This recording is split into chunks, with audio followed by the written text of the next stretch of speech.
Bismillahirrahmanirrahim. Assalamualaikum warahmatullahi wabarakatuh. Selamat pagi dan salam sejahtera untuk kita semua. Yang terhormat kepada Bapak Ibu Guru Pendamping dan adik-adik, teman-teman SMA se-Sulawesi Selatan yang selalu membanggakan.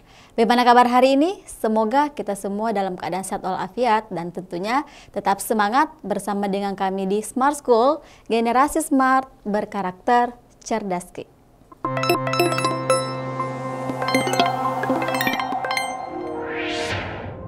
Oke, untuk soal nomor 2, silakan teman-teman dibaca soalnya, kemudian teman-teman coba jawab dan silahkan lagi ramaikan kolom chatnya. Dan kita akan bahas sama-sama. Oke, kita lihat coba soalnya ya. Diagram berikut menunjukkan data waktu tempuh 2 pelari ultramaraton. Grafik tersebut menunjukkan data jarak dan waktu tempuh pelari A dan B dari etap 1 sampai etap 5. Berdasarkan data dalam grafik tersebut, pada etape berapa pelari A berlari dengan kecepatan paling rendah. Oke, kita lihat grafiknya itu masih sama dengan grafik yang sebelumnya, yaitu kecepatan dan jarak. Oh, di sini di grafiknya itu waktu dan jarak. Kalau tadi di nomor sebelumnya itu adalah kecepatan dan jarak. Nah, kita lihat lagi perbandingannya. Ingat teman-teman Jokowi ya. Nah, kalau misalkan di sini di soalnya dia tanya kecepatan, berarti teman-teman harus tahu bagaimana perbandingan antara kecepatan dan waktu, kecepatan dan jarak. Oke. Kecepatan, jarak, waktu. Nah, dari Jokowi tadi itu kita bisa menghasilkan kecepatan sama dengan jarak dibagi waktu. Ternyata yang sama-sama pembilang di sini itu adalah kecepatan dan jarak. Berarti kalau mau kita buat perbandingannya, kalau misalkan kecepatannya besar,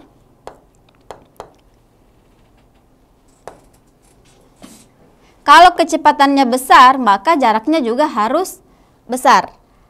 Kalau kecepatannya kecil, maka jaraknya juga harus kecil. Nah, sekarang bagaimana dengan waktunya? Kalau kecepatannya besar, maka waktunya kecil. Kalau kecepatannya kecil, maka waktunya besar. Nah, di sini ditanya itu kecepatan yang paling rendah. Berarti kalau kecepatan yang paling rendah, teman-teman harus melihat yang mana kira-kira yang bisa kita hasilkan. Misalkan, kalau kecepatannya itu rendah, berarti jaraknya harus juga rendah.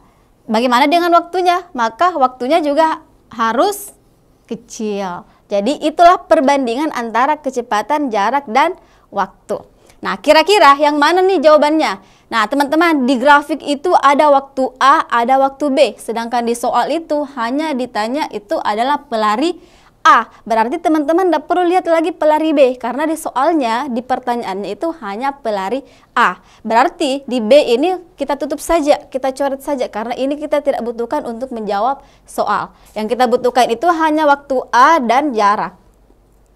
Nah, kita lihat. Kecepatan kecil maka jaraknya itu harus kecil. Berarti kita di sini cari jarak yang kecil.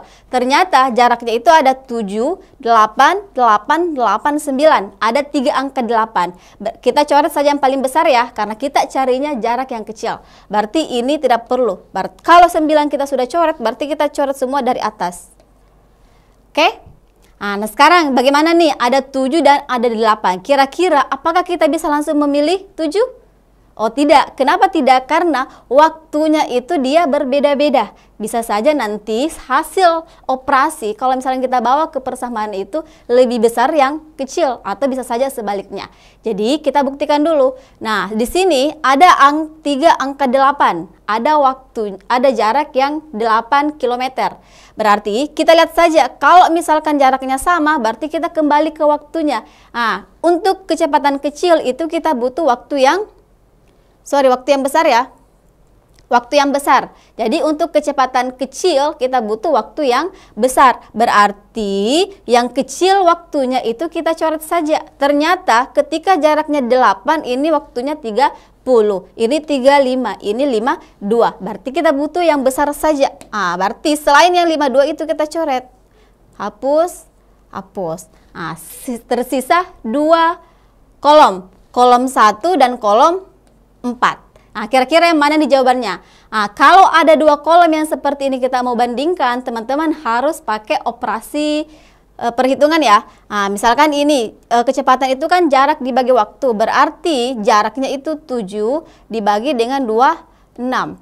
Sedangkan yang di etap 4 itu adalah 8/52. Kita mau cari yang mana yang besar dan yang mana yang kecil. Teman-teman, kalau dapat soal seperti ini, mencari yang mana yang besar dan yang mana kecil, kalau dia berbentuk pecahan, teman-teman cara penyelesaiannya bagaimana?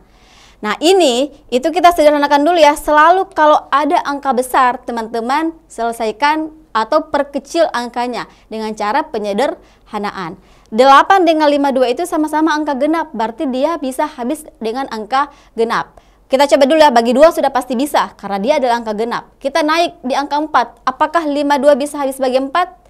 Ternyata bisa ya, 52 dibagi 4 itu bisa menghasilkan 13. Sedangkan 8 bagi 4 itu menghasilkan 2. Nah, angkanya sudah kecil, 2 dengan 13 itu tidak boleh lagi kita sederhanakan. Ada yang bertanya, 2 dengan 26, oh tidak boleh. 2 dengan 26 kalau dia perbandingan itu menghasilkan perkalian. Nah, kalau misalnya kita mau cari yang mana yang besar, yang mana kecil, kita kali silang. 7 kali 13, 26 dikali 2.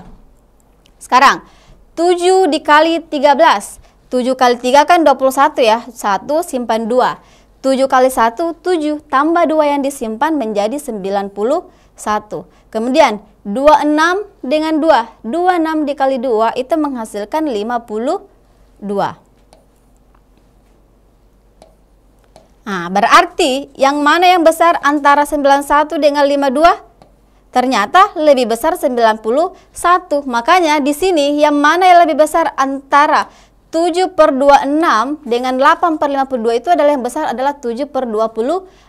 Karena dari hasil perkaliannya itu yang dihasilkan 91 lebih besar dari 52. Maka yang paling kecil itu bukan 7/26, tapi yang paling kecil adalah delta.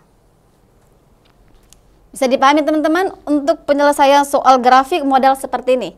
Jadi ingat ya, belum tentu kalau misalkan ada yang hanya selisihnya beda 1 saja di jarak, itu kita harus hitung dulu yang mana lebih besar ketika kita operasikan menggunakan konsep Jokowi. Seperti soal nomor 2 ini. Beda dengan yang tadi kan sudah jelas ya, karena perbedaan jaraknya itu dia besar. Oke, bisa dipahami sampai di sini teman-teman. Untuk kita lanjut ke nomor berikutnya.